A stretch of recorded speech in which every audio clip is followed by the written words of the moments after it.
Hi fans of high quality entertainment, it's time again for another ranking and review of a Sparks album, this time from 1979, number 1 in heaven.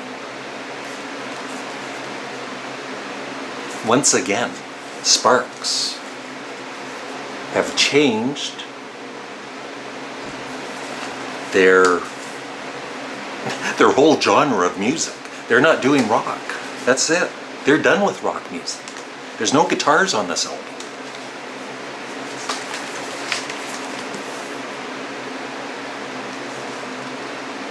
This is the newly remastered version. This is one of my favorite photos, actually, of Ron and Russell Mael. So, when this came out, after introducing Sparks, which was a very commercial pop rock album, and almost wasn't weird, almost. But it was probably weird for, your typical pop rock audience, but for being a Sparks fan, it wasn't too weird at all. So when this came out, this was weird, because it's Sparks doing disco music. And they were kind of bashed at the time by some fans and critics for going disco. I remember going into a record store at the time when this album came out and asking for, do you have the new Sparks album? And the guy running the store said, oh, you mean Sparks' new disco album? And he kind of, like obnoxious laugh or whatever. It's like, and then I slugged him. No. But, that was, because I understand back then, believe me, disco music did suck. But this ain't no disco music. And what I really love about this album is they use a real drummer, Keith Force, who later on went on to produce Billy Idol. And, there's no drum machines or anything that I know of. And so this was produced by Giorgio Moroder, very famous. He produced the Donna Summer records, I Feel Love and all that.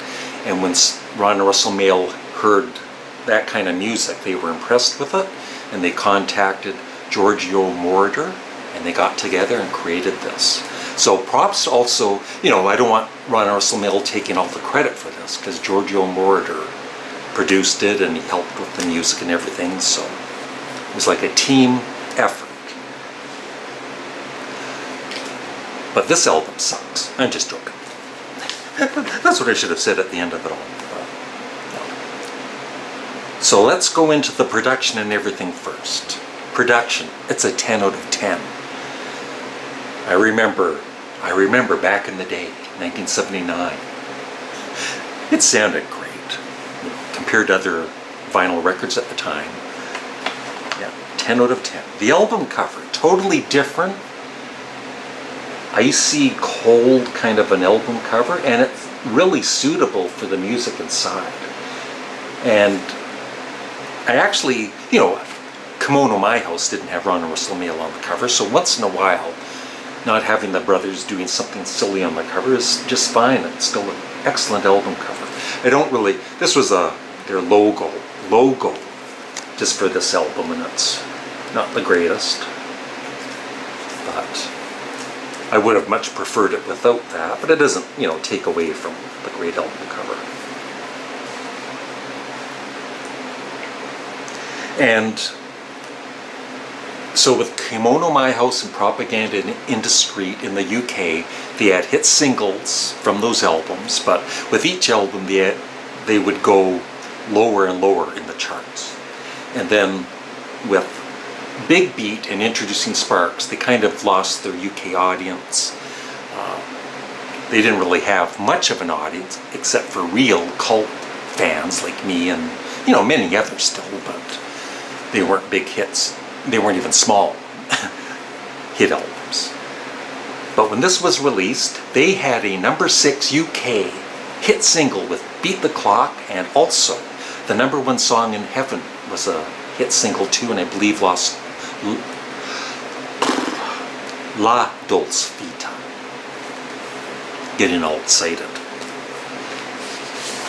The lyrics, Not as many lyrics as in, say, Indiscreet. They're still great, though. Tryouts for the Human Race is about sperm.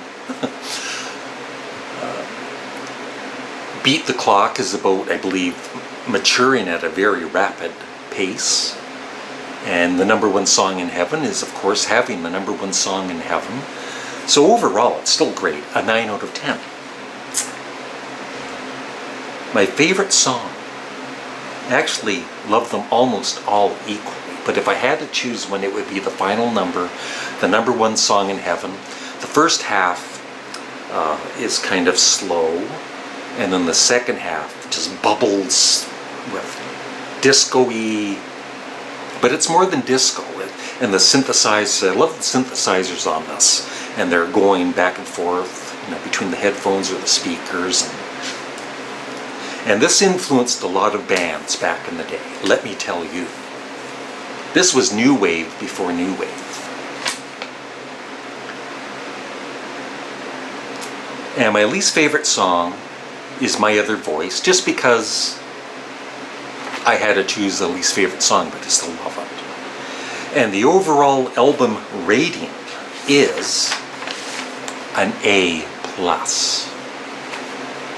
And in my rankings, I listened to this again last night, and at one point I was thinking, this might be my number one album, but I just couldn't do it. I almost did, though. It goes to number 4, between Kimono My House and Introducing Sparks, with the name A+. And so, like I said, the songs are all great. Tryouts for the Human Race, Academy Award performance. It's almost like it's a synthesizer-based, disco-y kind of techno song, but it's got a real hard edge to it. Those synthesizers are almost like hard rock synthesizers. La Dolce Vita is great. Beat the Clock. The thing back, when I first bought this, and of course Russell was using his falsetto a lot, but I love in Beat the Clock, especially back in the day, the part where he goes, you've got to beat the clock, you've got to beat the clock, you've got to beat the clock, you've got to beat the clock. Just the way he does that last line in his falsetto. And I saw Sparks in 1982 at the El Macombo in Toronto, and they played Beat the Clock, but with their rock band. So they did it as more of a rock song, and it was crazily superb too. So yeah, this album sucks. No, I love it.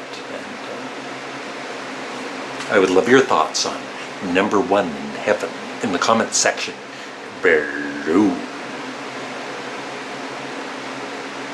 Thanks for watching. Bye. Wake up.